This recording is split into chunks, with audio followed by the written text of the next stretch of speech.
নিশ্চয়ই ভালো আছে সবাই। আমার সীমারায়ণ 717 চ্যানেলে সবাইকে জানাই স্বাগত। তো এগুলো কি বলতো, এগুলো হচ্ছে ছোলা, কাঁচা ছোলা। এটা কাবলি ছোলা। তো এটা হচ্ছে এগুলো কাঁচা। তো আমাদের রায়পুরে কাঁচাগুলো বিক্রি হয়, তো নিয়ে এসছে সকালবেলায়। তো এখানে ছোলাগুলো খাবো আমরা।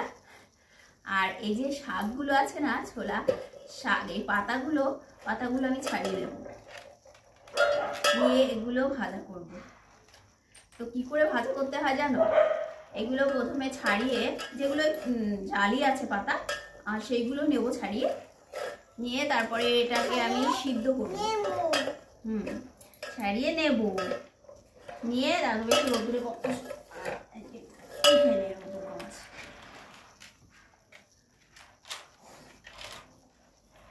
তো এগুলো একটু জালি যেগুলো আছে ছাড়িয়ে সিদ্ধ করব। সিদ্ধ করে তারপরে মিক্সিতে পিসবো। তো মিক্সিতে কি দিয়ে পিসবো? রসুন আর আদা আর কাঁচা লঙ্কা দিয়ে পিষে তারপরে আবার তেলে এটাকে ভাজবো।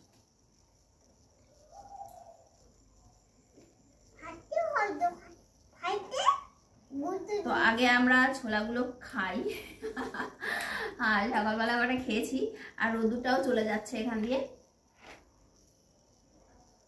অনেক সময় আমার ছেলের জন্য বসেছিলাম ঘরে, ঘুমাবো বলছিল, তো 1-1.5 ঘন্টা বসে আছি ওকে নিয়ে, কিন্তু ঘুমায়নি। তো আমি বললাম আর একটু রোদ্দুর আসছে যখন, তো রোদ্দুরে গিয়ে বসি চল, আর ছোলা খাই।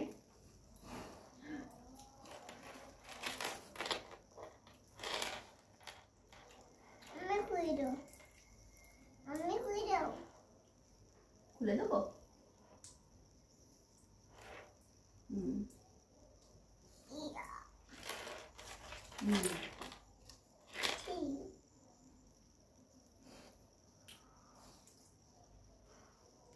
না,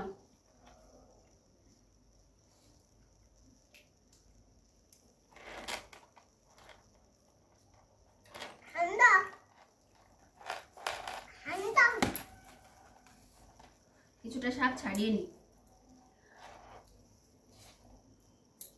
রোদ্দুরে আবার শুকিয়ে যাবে।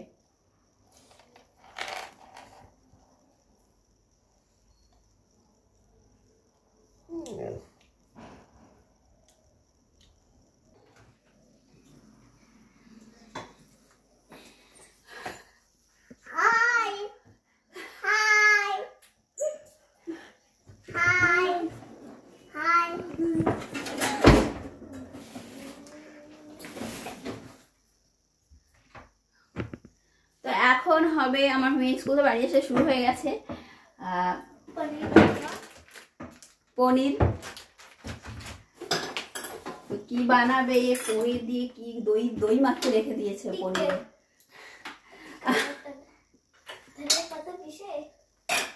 এটাতে কোনো মশলা মাখিয়ে রেখেছে পনিরের। পনির টিক্কা বানাবে, আমি বললাম পনির চিলি বানা, চিলি পনির।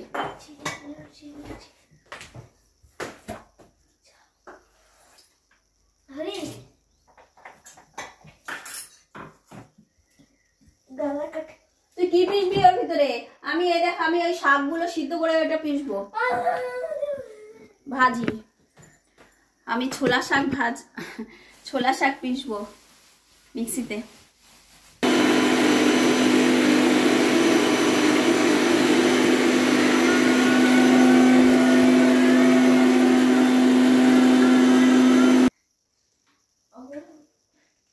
আমি সেই ভাজিগুলো,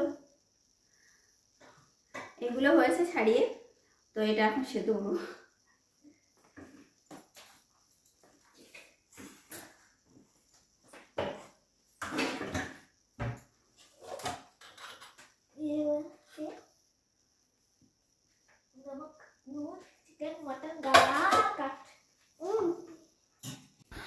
এখানে দেখতে পাচ্ছ বন্ধুরা, আমার মেয়ের চিলি পনির হয়ে গেছে। ও বানিয়ে কিছুটা নিয়েও চলে গেছে খাওয়ার জন্য। এবার আমার শাকটা আমি মিক্সিতে পিষে নিয়েছিলাম, ওটা কড়াইতে আমি একটু তেল দিয়েছি, দিয়ে একটু জিরে ফোড়ন দিয়েছি, দেখতে পাচ্ছ পিষে নিয়েছি। এবার এটা আমি দিয়ে দেব কড়াইতে, কড়াইতে দিয়ে একটু ভাজা করে নেব।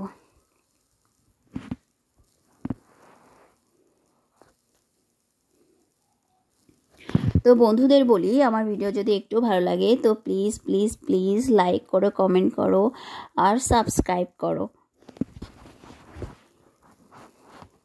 আর সব শেষে বলে দিই, আমার মেয়ের চিলি পনিরটা দারুণ টেস্টি হয়েছিল, দোকানের থেকেও সুন্দর।